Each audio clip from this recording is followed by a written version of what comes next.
That's perfect. I'm on a journey to become the best live fire cook I can be. On that journey, I've learned from a fourth-generation pitmaster how one of Texas's oldest barbecue joints makes brisket the way his great-grandfather did almost 100 years ago. I learned how to cook Eastern Kentucky barbecue from a coal miner who used barbecue to survive after the collapse of the American coal industry. And I've learned how a Texas oil man gave his son the ultimatum that led to the creation of a top 50 barbecue joint, and how that son makes literally the best spare ribs I've ever tasted. This week, I get to learn the story of one of Texas's most iconic barbecue families, and how they've persevered through tragedy after tragedy after tragedy again, while they teach me step by step how every week they make over 3,000 briskets, 4,000 pounds of sausage, and more, while maintaining some of the finest craft barbecue quality around. Today, I'm back in Texas, getting schooled at Hutchins BBQ. One of the things that's clear is their volume. It's like I've almost never seen before, but their quality is still top notch. They coined the Texas Twinkie, so like that's almost synonymous with Texas barbecue now as well. You eat their brisket and it melts in your mouth. They're using top products, top pits. They're not skipping out. I mean, that's amazing.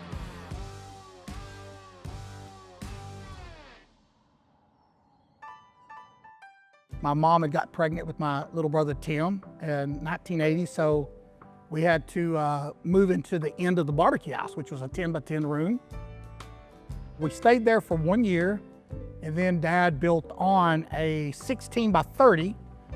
16 by 30 room on the end of it, tied onto my barbecue house, and had my beds and stuff in there. And we was using it. My wife had to use the kitchen of the barbecue house for us to, fix meals and all that. So we lived in that one room, had our beds in there and couch, live there. And we done that for 4 years. Dad worked really hard to put out the best barbecue in the area, and it was really cool growing up in that. Of course, I was determined to make it. I mean, it was hard, but I was determined to make it. We knew what was around us. It was a different landscape of Texas barbecue, obviously 30, 35, 40 years ago. But we truly was the best, and we felt like there was nobody, even these big chains that were around us, we felt like we were the best in the area. All right, Al, are you ready to see how Hutchins BBQ makes a brisket? Let's do it. For us, one of our biggest things at Hutchins, we always use at least prime brisket. So USDA prime. Right now, our suppliers are telling us prime is gonna get really tight. So instead of stepping down the choice, we're taking it to Wagyu. Really? Right now, we're sourcing out about half of our brisket is American Wagyu. How much more is the Wagyu going to cost the customer than the prime? We're charging the same price. Really? So we're really just building it into our business model. Wow. Well, let's get into what we do with it. We require a 30 to 45 day wet age from our supplier. It breaks down the muscle, especially the flat. It's just a little more tender, a little more moist. Right. But once we source it, first thing we do, we cut that top, the mohawk, right off the brisket. We take a little more off the top than what a lot of people take, but I feel like it gives a better, little more aerodynamic. Cool. We flip it over. That's where we take the decal fat off, which that goes into our sausage. Okay. Flip it over. From there, I like to get a good shape of my brisket. So I take it down both sides of the brisket. Okay. What that's gonna do is give me my shape. It's taking off all the little edges that's not gonna cook well in the pit. And it's also showing us how much fat you're gonna have to take off to get it down to a 1/4 inch. We use a lot of tallow. So Okay. as much as we can, we'll cook that down for tallow. The trim on the front of the brisket, that goes into our sausage, the meat part of the sausage. Typically, we don't take all the 1/4 inch off, but once we get the top and get it worked down, we make sure we somewhat round the flat, and then we go back to the point. Sometimes there's a hang. That clod that's The on quad the at the end, yeah. Right. It's real grainy. It's grainy meat. So that goes into our sausage as well. Then we flip it back over. We finish shaping the rest of the bottom. And that's where we also get all the silver skin. So if there's any patches of fat on the underside of the brisket, we get all of that off of there. Okay. So yeah, Perfect. that's it. My dad was, one of the sayings I remember him as a kid saying, if you have to crawl on your belly for a mile to satisfy a customer, That's what you have to do. So it was really customer oriented, whatever you have to do to satisfy that customer. I saw a lot of hard work from my mom and my dad. My mom, she had 3 boys. She was always running the cash register. She supported my dad tremendously. My dad was, he would wake up in the middle of the night. Every 2 hours, I get up, my alarm go off. I'll go out to the pit and check my meats, move it around, whatever I had to do, add a little more, get my coals, the ashes out of my coals, and add a little more wood to the fire. And loved it. That business was definitely a mom and pop. Mom was a huge part of the beginning and really the start of Roy Smokehouse. He'd have a couple local high school kids, might have had 1 or 2 part-timers. And then, me and Wes really early, probably 11, 12, 13 years old, we were in there washing dishes, making sauce, potato salad. So yeah, we grew up really, really working hard. And so it was a true mom and pop. So yeah. I would go in every Saturday from like 10 o'clock in the morning to about 4 o'clock and do dishes. That was my first job. And that was our busiest lunch of the league. So nepotism didn't get you a fancy pitmaster job. No. It got you a dishwashing job. It got me a dishwashing job for 3 years. So Al, you ready to make some Texas hot link? I am. So for them, what is a Texas hot link? So a Texas hot link, this is an all beef sausage that comes from the trimmings of our brisket. Right. And it's in a natural hog casing, and we smoke it with our pecan wood. Okay. They're adding a little water to help with the seasoning to get it spread around on the meat. The ratio is 80% meat, 20% fat. You also stick a tablespoon of fresh garlic in there. The last tub is basically salt, pepper, cayenne. They'll rub that all together until they get it all perfectly mixed into the meat. Once all the seasonings incorporated in there, they will go into the chill blaster to 29 to 31 degrees. That way they're nice and firm so we can grind them. Once I turned 15, they allowed me to come up front, and I started learning how to cut the meat, customer service, run a cash register, stuff like that. That was my first job, 30 years ago, working for your dad at Roy Smokehouse. Our GM at McKinney now, one of our main guys in the whole company, started with my dad when he was 14 years old. So my dad, he treated people right. Roy and Dolores treated everybody like family. They literally treated like you were son, daughter. They would, if you needed money, they would give you money. If you needed a place to stay, they would let you sleep over. I've literally seen them pick people up off the streets and bring them into their house. But every time I saw them, they were always helping people in need. I mean, that's literally what they lived to do, not just serve barbecue, but help the community, help others, and help people like me.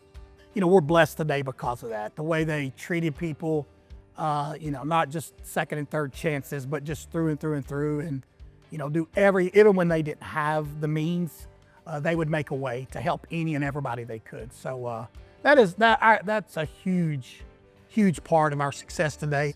Roy took me in. He literally took me in just like one of his sons. I wasn't raised up in the church, whatever. So it was the first time I was ever around just a good, real Christian, just a man of God. I mean, he was so strict with the sons.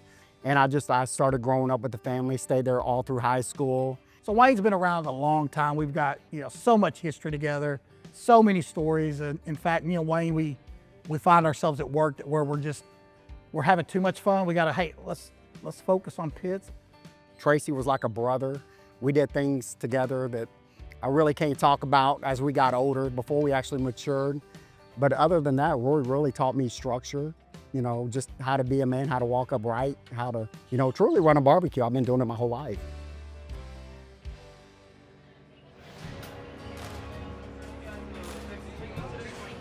So Texas Twinkie time. Yes, sir. You ready to make one? I'm ready. So for those folks that don't know what a Texas Twinkie is, there's some history here too, right? Yeah, there is. The first Texas Twinkie was made right here at Hutchins BBQ McKinney. All right, so how do we do this? We hand select the large size jalapeno, de-seed those bad boys. So we're trying to take some heat off of them? Yeah, of course. Okay, it was still pretty spicy. Yeah. So just not overwhelming and maybe get more of the savory. Yes, sir. That's okay. correct. After that, we come in, we put the cream cheese in them. There's so many different ways people do it nowadays, but the original, it's just 50% cream cheese, 50% marbled chopped up brisket. And we're not mixing that together. We're just, it's first put the cream cheese in. That's right. I want a 50-50 ratio where they're completely separate. So if you cut one down the middle, you'll see the cream cheese and then the brisket. Right. From there, that's where we grab them in a thick cut bacon. We don't like a real thin bacon, but a nice thick cut of bacon on them. We wrap them and we season them with just salt and pepper. It's kosher salt and pepper is all we season them with. Okay, that's Texas. Yes, sir. Yes, sir. From there, they go into the walk-in. Typically, we like those to rest in the walk-in 7-8 hours at a minimum. That just helps everything set up really well. After Roy Smokehouse, we moved to McKinney in 1991. Really, really busy. We're really excited. So Dad, I think about 6 months after we opened Hutchins BBQ, he went ahead and shut Roy Hutchins down. Pretty much 90% of the business out there was coming from the McKinney area.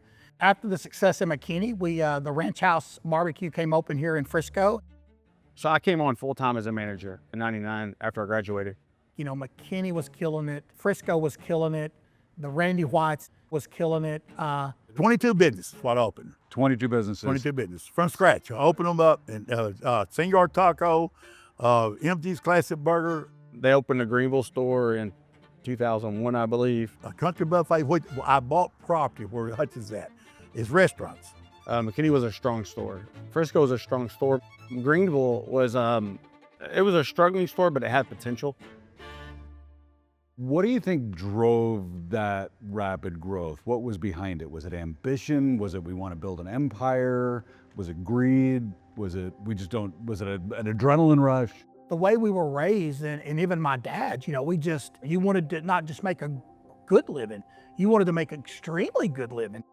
I got married in 1996, and I look up, and in 6.5 years, I've got 5 kids. Yeah, I knew really quick that not just for me, Wes, Tim, Mom, and Dad, we just stayed really, really aggressive.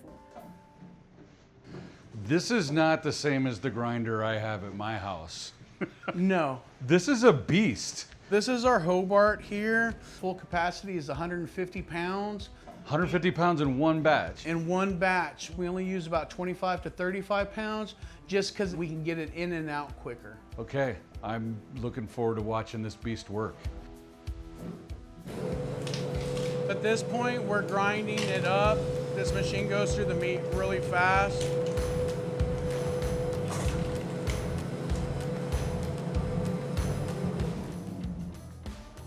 For the second time, we are not doing a grind on it. We're actually taking off the top cover and also the 1/4-inch plate and the knife.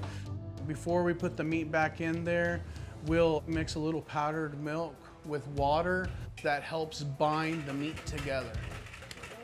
So the machine does both, mix and grind? Yes, we're just going to use it to mix to incorporate our milk slushy, our binder. And so she'll put that in there evenly until it's all incorporated.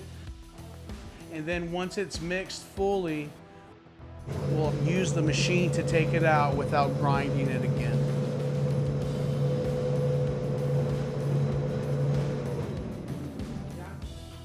Now the meat goes back into the refrigerator to get the temperature down. You know what's great when I get to come to places like Hutchins BBQ and bring products that not only I use, but they're gonna be able to use and I'm gonna be able to leave behind. And Drip EZ's got a whole line of products we get to use. If you watched the I Got Fed video last week, you saw the seconds containers, the new containers for leftovers that kind of revolutionize what happens after you barbecue. So I've taken the same technology that you know in Drip EZ's tubs and used it to make containers that you can keep in the cabinet and keep in the refrigerator. They're microwave safe, dishwasher safe, BPA free, and they're airtight. So when you're cooking in the backyard, the tubs that made Drip EZ famous, these things are cutting boards as well as tubs. So you trim your meat here, you pull it up into a tub, you season it, put the lid on, you store it. They've even got temperature control stuff. So this is the new improved Rest Easy barbecue blanket. Now, if you're at home and you don't have a warmer, this is actually insulated in a heat reflective coating. So I can put a whole tray in here, put a whole turkey in here, put a whole brisket in here, and hold it at steady temperatures. So this whole selection of products is one of the reasons that I love the Drip Easy family. There's even more than this stuff. So go check out their website, use the link that's on the screen. It'll help the channel, it'll help them, and it'll help you because you're gonna love these products when you get them at home. So the brisket. The next step is, We use a binder. A lot of guys just use mustard. right, We use pickle juice and mustard. I just pickle feel- juice. Yeah, pickle juice. Yeah, it's good. It's acidic. It helps, really penetrate. But what it does the most is it keeps it from being globby. Pickle juice thins out the mustard. It's a lot easier to get a full spread. It's more consistent. Makes sense. Once the binder's on, we go right into seasoning. Seasoning, yeah. It's 25% salt. We do about 2/3 of our seasoning is pepper. Okay. So then you have about 10% that we just do garlic for sure. There's some other things. It's kind of a secret. Secret sauce. Okay. So about 8-9% of the seasoning is Other. like other. But salt and pepper is that's the core. My brisket probably is a little undersalted for a lot of the folks that are real salt heavy, but that's the way I like it. Yeah, I didn't notice a lack of salt. Yeah, that's the one comment I probably get. You got to do something a little different. And I enjoy it, so that's what I'm putting out. And then do we rest it overnight, store it, or does it go right on the smoker? We like it. We want it to rest about an hour, let it set up really nice, and then we put it right in the smoker. And it goes right in the smoker. We like to cook it 15, 16 hours. Cooking about 225 on a rotisserie. Are there hot spots in a rotisserie too? Believe it or not, there are, just because when the fire comes in, it's coming out right in the middle of the pit, so the sides and the middle cooks slightly different. Once they're about 8 hours into the cook, we rotate all the briskets. Even though we cook on a rotisserie, we rotate them from side to middle. Makes sense. Did it feel to you like you were growing too fast?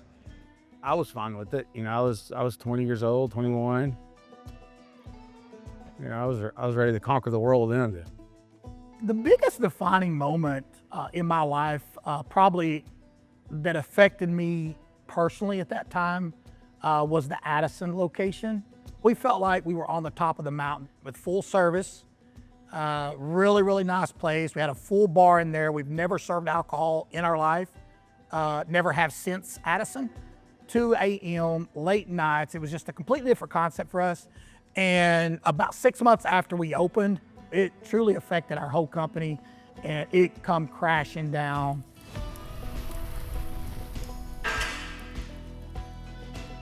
Your sales tax, your food vendors, your landlords, they kind of let you know there was just no way that. It was, we did a Chapter 11 reorganization. We went out of our pockets, got behind on taxes in 2002, but I want to save this place. Dear God, I want to save it. Do you remember the family conversation? Hey, we're over our skis. We're gonna have to consider bankruptcy. I remember them talking about it because at that point I wasn't ownership in the business. During that, the business I think was transferred into my name to try to buy time. And I remember the state controller came in and said, "This ain't gonna work." And I was like, well, okay. And she's like, "You're ruining your life." I was like, "Well, it's okay." I was 22. I was just kind of in it. I didn't know what to do. So yeah, that's what we declared bankruptcy, I guess, in 2002. I had 5 babies essentially. So here I am going into bankruptcy. Can't pay I had a lease car, turned it back in. I'm driving an O-van. My wife and kids having to see a dad that was working 70 hours a week and still working 70 hours a week, but not being able to pay the bills. It was a pretty rough time because the business, all the debt was in my name, even though we were still running it as a business. I think one year I made, I think it was $9,000 in a year, and I was working 80, 90 hours a week. So we were just trying to keep our head above water. We knew that we had to reset, of course. There was no options for us. There wasn't, a plan B. We had one thing we had to do, and that was to get back on track, focus on what we can control. So the business had to break up into multiple pieces. That had to be a huge strain on your family. Yeah. How did your family stay together through that stress? I don't really, at that, especially then, but even now, but we were a super close-knit family. Like, I was out at my parents twice a week, probably, maybe more. Every Sunday we had a big dinner, went to church together. So we knew, even though we didn't like it split, we knew what was going on wasn't working. With bankruptcy and everything, being a part of it, first of all, if you can't take a paycheck, we're gonna definitely take care of all of our employees. And I've got guys here decades later that are here, okay, I'm gonna give you this, I'll pay you next week this, and I've probably got 4 guys in the back kitchen right now that they were there for me. They stood by me. They took care of me during that time. And today I look up and these guys, some of them have 6, 7, 8 rent homes. And one of my guys here just closed on this big, beautiful home in Rockwall a couple of weeks ago. And so, yeah, giving back to the employees and just, I think through that journey, what mom and dad taught us, how to take care of people, how to be kind. I mean, it's a business, I get it, but being kind it's gonna trump that all day and every day. Also, even with the structure change, even with the breakup, you and your brother, you were still going to make sure your parents were okay and taking a piece. They're the foundation. They deserve everything they had then and even now and more. We would just jointly, get together and we'd be paying mom and dad out of both locations. They would get half from McKinney and half from Frisco. And so anytime we took a raise, mom and dad got a raise. Even if things are tough, like, you gotta do that. If you can't take care of your mom and dad, then, and all the other stuff's useless. As we need them throughout the day, we'll be pulling those out of the walk-in, out of a cooler, and putting those directly on the smoker. They cook about 2.5 hours on average, is what a Texas Twinkie cooks. So now he's putting the meat into the hopper of the Lucky Linker, and he'll close the lid to get the machine started. And then he's gonna grab our natural hog casing with a plastic insert. He'll pull that through. The front of that, it's what actually causes the pressure. He's going at about 20% of this machine so you can watch it. So this is slow? This is slow. We usually do it about 80%. Can I see what that's like? Yes. This is at 80% right here. Oh my God. How many links of sausage do you guys do a day? We do about 800 pounds a day. A day. Over 3,000 links of sausage. And that takes about 2 hours to do. Really? You do it all in 2 hours? Yes. So the big question is, will that grinder and one of these things fit in my kitchen at home? We can try. It's possible. Anything's possible. So right here, she's twisting it a little extra. That way when we do smoke them, they're nice and taut. This is natural hog casing, and there is imperfections in it. You eat with your eyes first, so we want to make sure everything looks nice and pretty. So this is as much a quality control process as it is a tightening process? Yes, sir. And we want to make sure it looks as perfect as it could be. And right now she's poking it. If you don't poke it, once you go to put it on the smoker, it doesn't sweat. So it'll end up inflating and popping. So this releases that. As soon as she's done snipping these, they'll be put back into the chill blaster. We just want to create a little bit of texture on the casing. Cool. Makes total sense.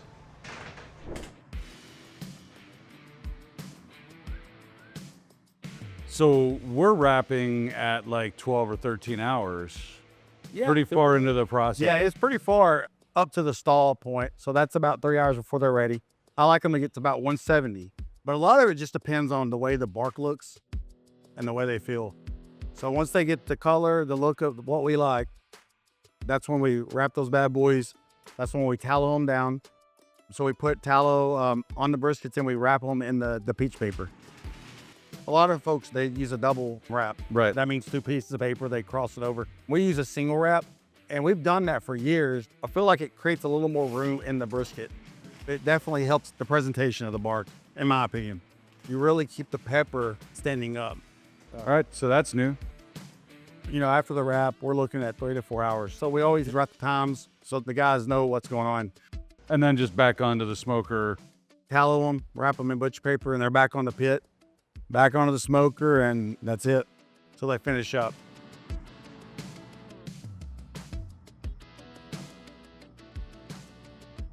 It was New Year's Eve 2020. Me and my wife had a big group over, a big church group over, and we were having a pajama party. And I remember getting a phone call from Brian, the gentleman that's been with us for a while that works overnight, telling me that the building was a little bit smokier than normal. So I told him just to look up, you know, in the attic, look up, make sure there's nothing out of the ordinary. Then I went and clicked on the cameras, and I noticed the whole entire building was smoked out at places that never had the restrooms, the office. So I knew that there was a fire. So I called him back to tell him to call the fire department, and the alarm went off. Yeah, I thought 2020 was almost over, and that was already a tough year. Yeah, I was sitting at home with my wife, just kind of hanging out, and I got a call. And me and my wife ran up there. I got there pretty early, and the fire trucks were rolling. They were on top of the building. They were putting out hot spots in the roof. There was fireworks going off in the neighborhood. It was New Year's Eve, so that was a wild one. It was a wild time. It was like surreal. I knew we had about $20,000 worth of briskets on the pit. We had to open the next day. I didn't want to lose that, so I was telling the fire department, hey, let's don't destroy anything.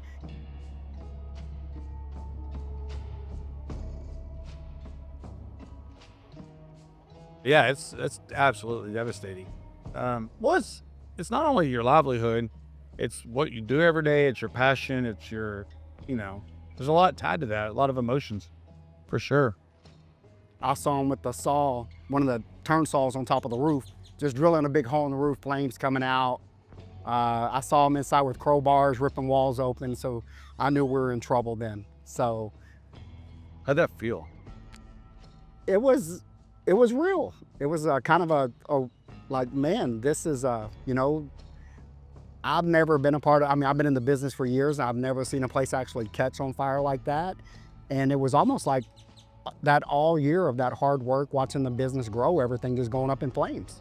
So Did you worry about your job at that point? at that point, I didn't worry about my job, but I was worried about the whole entire staff because we had accumulated 80 to 100 employees. I was pretty much worried about the staff and what was going to happen to them. Everybody in McKinney, they had their routines. That's like their home base. That's what they do. So, but you know, I remember having some meetings with them, and we got to turn this bad situation into something really positive for our people. Which I think we did. So, yeah, we were down for 8 months. And with that was, once again, that wasn't, you know, it was a tough journey. Tim knew that the people run the company, it's not the building. The people what makes it go around every day. So, and you build relationships with these guys. They become literally like your family. You're around them so much. You know, for leadership, for me, the number one thing I try to have is trust for my employees. I want them to trust me. Tim ended up bringing everybody over to Frisco. For 9 months, the store was closed. Every staff, even the part-time staff, got paid full-time. It was a blessing, something that most people wouldn't even conceive to do, you know, but he thought of the other people before he thought of himself. So I can talk a big talk, but when the rubber meets the road, are you gonna back up? I have their back. So that's something I have to, you know, I was living my values at that point, so. Where'd that money come from? The money came from, I know they had insurance, but a lot of it came out of his pocket. I know that personally. Every now and then I can peek in while he's in the office on the accounts, and I knew that he was really, he knew what we had, he knew what he had to do to keep it, and he was willing to risk everything, lose everything to restart with what he had, knowing that it's the people that make the company. And So that was the risk he took, and it paid off for him. So there was a lot of months there that we just had, people in Frisco just stepping on each other, but we just kept everybody employed. It really put Frisco on the map. Frisco's a booming store. Ever since then, it's been another level of a business. It says a lot about you that you did that, right? And at that point, me and the business, we're the same. So it's like my pocket, whatever. So if it's coming out of my personal money or the business money, it was just, I'm all in on this. So as soon as they're off the smoker, they're directly on the Santa Maria grill. So we're smoking them, and now we're grilling And them. then we're grilling them. Yes, sir. Okay. That's the extra step. And all these steps is what makes a Texas Twinkie a Texas Twinkie. A lot of people just smoke them. They don't have the extra sear. Right. We feel like that gives the extra char flavor. It gives a little more flavor profile. Explains the taste of Yeah. what I tasted yesterday. Absolutely.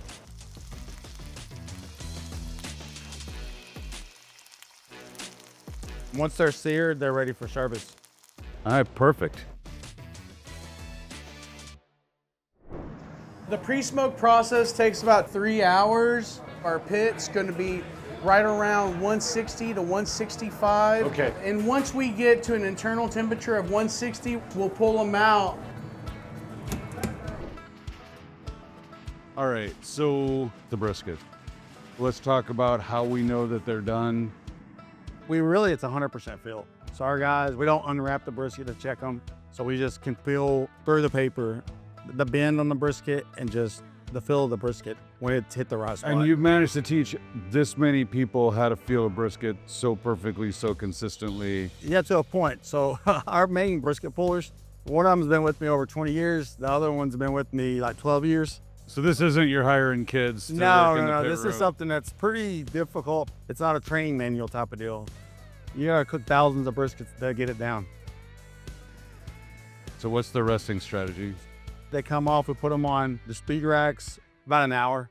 At 160, they go into our auto sham, Into the warmer. the warmers. Right. Here we have our pre-smoked sausage. So now we're going to be smoking it at 225 for about 35 minutes. We'll see how they turn out. All right.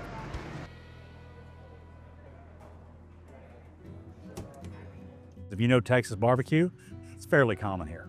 There's a lot of infighting, a lot of family drama, a lot of one person wants to open something, close something. It gets ridiculous, right? I mean, pick a barbecue location, it's almost got a similar story. Wes has pretty much been away for a while. Me, Tim, and Wes, we just don't like to do business together. We brought him back in for probably a couple, 3 years. Got into the Texas month list. So we were already growing tremendously. And then we got in that list and business skyrocketed, 50, 60%. We just kept, it was unbelievable how much it grew. The next year, me and my brother partnered back up. He was doing his own businesses, own things. So he was actually one of our big meat buyers, helping us on that side of the business. He wanted to go off, put another store in, really expand the brand, put multiple locations in. And that's to each his own, and that was his thought process. And so me and Tim were like, man, that's not us. Right now, that's not our game plan. Our goal then, a couple of years ago, was not to put another barbecue house in. Probably our history holds us back a little bit from expanding outside these two stores. I'm sure that's a part of it. Okay, let me tell you what it was. Wesley tried to work himself back into the businesses. I mean, he had some issues, and no worse than others, no worse. But he was gone for a while. Tried to work himself back in. Had the hardest time in the world. Like, try to work himself back in. So I said, Wesley, let's go and find something, and I'll help you get in business. He said he was going to open his own place up. So I was kind of knew it was going to be coming. I knew he was putting another location in, and so I would encourage him to use this name. Nobody can take your last name, but use Wes Hutchins Craft Barbecue. I was trying to just get creative, throw some ideas at him. I know they're trying to do a lot of the same food we are, and it might be really similar, but it's not the same company. And they were wanting to put it in as basically an extension of Hutchins BBQ, and that wasn't the case. We built a really strong brand in DFW, and it's not the same ownership I even said, call it Roy Hutchins BBQ. Call it anything, just add something on there, like Terry Blacks did down at Black's, you know, do something. But he was adamant. And they did, they were pushing for the Hutchins, so. I understand where my dad's coming from. He's got 3 sons. You know, he wants every one of them. That's their legacy. Roy Smokehouse to Hutchins BBQ. I get it. I'm a father. I know exactly what his intentions were and what his thought process was. I totally get it. There was a lot of bad blood. Even my dad and me, like, I wasn't talking to really my brother at all. So I heard all this through my brother Trey. So he was kind of telling me, you know, what was going on. He was keeping me in the loop because I think him and my brother still had a texting relationship.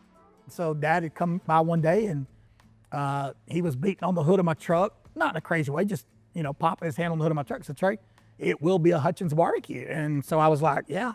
I said, Dad, we'll just have to take it to court and see what happens. I said, that's just not what we're gonna do. And that's exactly what happened.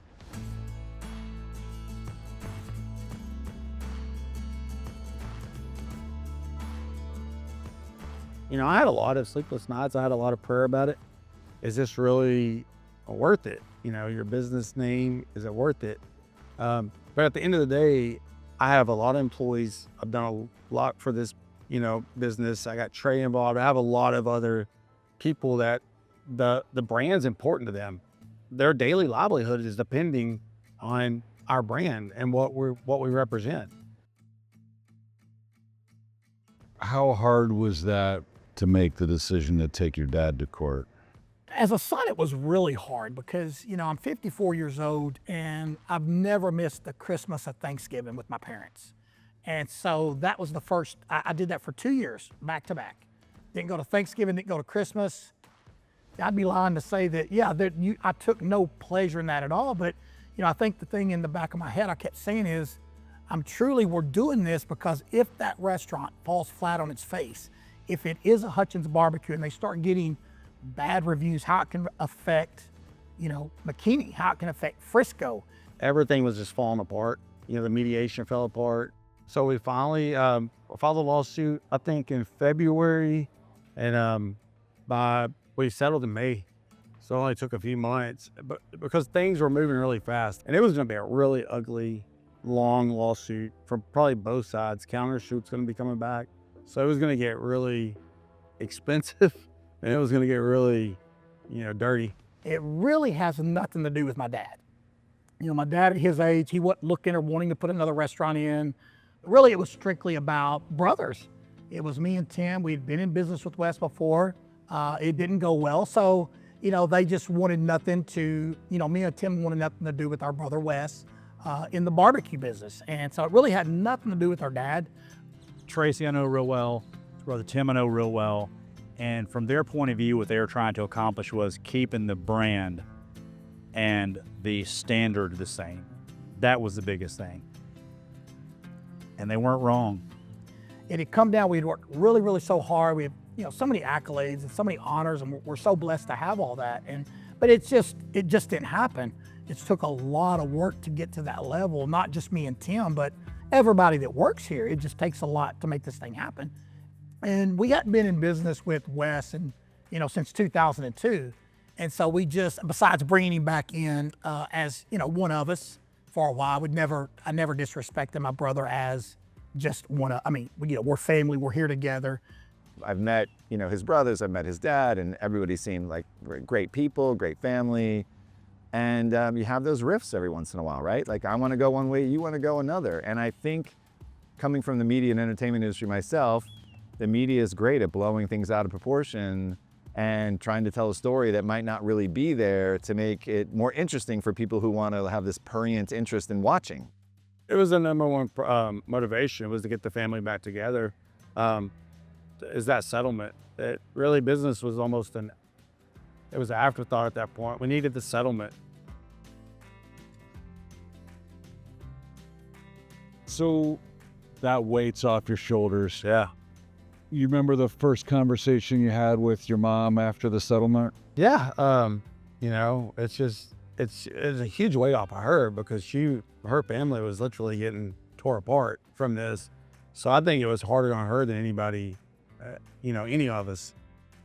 It's taken time. I think at this point I'm really comfortable, but there was a lot of things. It was a pretty bitter 1.5 to 2 years. Where do things stand now with your family? Has the healing started? Oh, 100%. We're good. We've been out the last couple of Christmases, Thanksgiving. We feel like we've healed from that. Where everybody's, going out. We're visiting, what I call mall now. I've got my kids and grandkids now. So yeah, they're going out and visiting pretty regular. And yeah, we feel like it's pretty well back to normal. So today it's good. It's good. Love them to death. Love Tim to death. Love Tracy to death. But God's healing. He's healing. And their mom, if they went 2 years, they come to Christmas, then come to Thanksgiving. The last 2 years, but they're coming to Thanksgiving, Christmas. We all come together. God brought us through all this, and my boys are good today. We're good. So are you ready to see these sausages? Dude, I was born ready. Let's do it.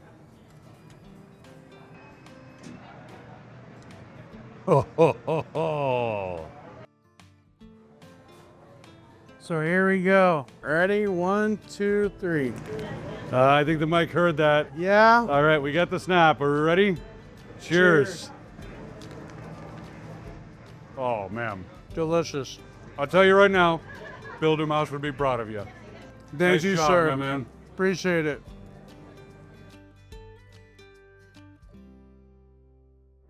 All right, so we're behind the line here. This is a privileged place to be in an establishment like Hutchins. Yeah, well, thank you. Look at this char on this. This is probably delicious even before you glaze it. It's really good, just like it is. I'll be good and wait though. You do it the way it's intended. There you go. Well, yeah, these are ready to go as is, but really what finishes them off, this, you can see it's kind of a little bit on the thicker side. Right. So this is that light sweet glaze. We take them and we brush all the way around them. And we put a very thin layer on that, as you can tell. Right. We're basically So we're not overdoing it. We're painting it on there. But when it's finished, it's gonna have a nice glisten to it. And that's the finishing touch right there. So there we are. And that's the finished product. Only one thing left to do. Let's do it. Cheers. Yes, sir. So good. Cream cheese layer, brisket layer. It's 50-50. And it's beautiful. I like the way that you're doing this. Appreciate that. Thank you for inventing this. Absolutely. Thank you. The boys are going to be boys. They went through their rough patches in life, but Roy, Dolores pretty much never gave up on all three of their sons. And Tim, Trey, both of the guys working for them, you see some of the same values of just caring for other people. No matter what they're going through, whatever point of life they're in, they're always going to be looking out. They always say they know we're not perfect, but they love us like we're perfect. And it's just been, they've instilled it in their sons, and it's just been a trickle effect, a generational trickle effect of, just how you treat your people. Me and Tim, we're not setting this company up to sell it, in 5-10 years. So there's a legacy. My son, Nick, is the general manager here in Frisco, doing a phenomenal job. Corb's 21, he's younger, doing a top-notch job. Third generation, can't get better than that. Hopefully their kids want to do it. So speaking of third generation. Yeah. I just had me a baby boy. I'm 45 with my first son, so. So he's how old? He's a month yesterday, a month old. So I'm wore out. and how old will he be before he gets exposed to smoke and fire? He'll be young. I'm serious. He'll be like 5, 6. Nah, I'm gonna start working about 12. Good. I might want to check on some child labor laws before I do that. Nick and Corbin, I got to watch both them grow up. My son and Nick graduated the same year in high school. When the rubber met the road and they started working, becoming young men, watching them just grow up, get into the business. I mean, these guys are definitely the next generation. They love the staff. They carry themselves as great leaders. They're getting old enough now where they're probably my future boss here coming up pretty soon. Far as catering, far as these customers that come in every day, we're not guaranteed one customer. We're not guaranteed one catering job. We're not under one contract. So we're so happy. We're thankful today that we do have lines out the door. But I was at a time when I would pull up to this building and, I'd be in tears, God, where's the people? And now I'm pulling up to this building, early in the mornings and, I'll get emotional. Tears will come out of my eyes and I'm like, blessings I was praying for years ago. I'm living in them today. What does the future look like? Man, I think the future's bright. I feel very content. Getting to the fires, getting through the lawsuit, those really put things into perspective on what's important in life. God, family, and business. My son too, and like it puts things even a lot more in perspective of what really matters. So barbecue's important, don't get me wrong, but I don't know at the end of the day if that's the only, I don't want that to be my legacy solely. That should be like down the list a few notches, like fourth or fifth at least. If that's number one, then I got issues. So as a dad, what's it feel like watching Nick run this business? Yeah, it reminds me a lot of me. Just going back, just ate up with it, and obviously he wants to do bigger and better things to make this company better, and so there's a huge responsibility. But as a dad, it just it just warms your heart, man. It feels really, really good. So The future for Hutchins is limitless. What they're doing, the product that they're putting out, it's limitless. I see them continually growing and growing and growing. I do know that they've already got more pits on order. They have one of our pits called the Zeus. Yes, and it makes these guys right here look like babies, It is massive. Ever wonder what a almost 8,000 pound rotisserie looks like? This is a studio apartment in New York. It's brisket time. We're in Texas. Yep. This is it. Like all that other stuff is nice. This is the test. Start of the show right here. All right, now this is wrapped, so you didn't like pick a perfect one No. because you haven't seen. This is literally, we were about to do that, but you caught me. So this is literally just out of the warmer as is. So pressure's on. As you can see, it's a little bit looser than a lot of wraps. Right. And that's kind of what I'm talking about. You'll see the crust is not quite as soggy. This is like a surprise right here. We're gonna wrap this. And you can see the bend in that as well. Yeah. So the bend is like, perfect. That's perfect. That's a well-rendered brisket. The bark has got a really nice look to it. It's got the wiggle they talk about. Yes, got the jiggle. There you go. Are you ready for this? Yeah, let's get in there. Absolutely. All right. So 90 degrees on the flat. And this is what we're looking at right here. That's not juicy at all. No. Totally try. You got a nice smoke ring down there. That is a thing of beauty. It's gorgeous. And when you know it's a good brisket, when the flat sags on you a little bit. Truth's gonna be in the taste. That's right. So we'll cut this bad boy right here. And this is where you're getting those burnt ends. That is silly how good. It's perfectly rendery. This is perfect right here. Yeah, this is super juicy. And if there's too much fat, we even do something for our customers that other people don't do. We'll take that little piece of fat right here out, Right. if you want someone to. So that right there, and you can taste that. So you'll take it out before you even weigh it. Yeah, we won't weigh it. You're not having to get charged for that center piece of fat. That's because cool. all your flavors coming from the side fats. All right. You ready? Yeah, let's go again. All right. That's even better than what we tasted yesterday. For sure. All right, so can we do a slice of lean just so I can compare them? Absolutely. There you go. And what we feel, we like to be able to hold it up, Right. and it sags on your finger where it doesn't break. So that's a good test of a lean brisket Yeah, it's perfectly done. that's cooked right. Pulls nice. Oh yeah, that's so much better than what we had earlier. That's really good. That's our brisket there. That's really good. Yeah, There's a lot of bark. that's top notch. I have to say so myself. This like yesterday's brisket was delicious. This This is like, this is a whole nother level, man. absolutely. Be able to pull this off. I mean, Yeah. congratulations, man. This is no small accomplishment. Take a lot of pride in this right here. All right, so what we're doing now, we take our brisket that's not quite pretty enough. It's still amazing brisket, as you can tell. I mean, it looks It's very delicious, marble. but yeah, it's not shades dried. You couldn't make a slice out So of it. some of the ends and pieces, as you can see, they're Right. great moisture. So we take that and literally fat and all, we just take that bad boy and start chopping. And I like keeping all of the bark, everything in there. And when I do it as I'm chopping, I kind of just mush it just a bit. So you're just mixing the fat in. Yeah, I'm mixing the fat in, and that's why I'm kind of mushing just a bit. It helps to break the fat down. So it's gonna It's beautiful. You know, a lot of bark. Make sure it's mixed up really nice. Oh, that's it. And this is gonna be your classic Texas barbecue chopped beef sandwich on a bun. So we put that in a pan like this, and then we take our original barbecue sauce, ladle it on there, and we'll fill this pan totally up if we have enough. Right. And we'll do this throughout the whole day right here. Boom, stir it. I don't want it to be too saucy. I want the meat to really soak in the sauce. Right. And that looks pretty good. So right there. There we go. Got a couple of toasted buns here for you. Okay. Toasted with butter. And then just straight on. Just straight on, man. All right. Is there any kind of garnish we got to put on here, or is it the meat? You can add whatever you want, but that's just a classic chopped beef sandwich. All right. You make one for yourself? Absolutely. All right. There we are. Right there. All right. Nice and messy. There we go. Cheers. Yeah. So good. Well, I mean, I've had chopped beef before. I've had it like with lots of sauce that is too much. right. I've had it with no sauce that I actually kind of like. Oh.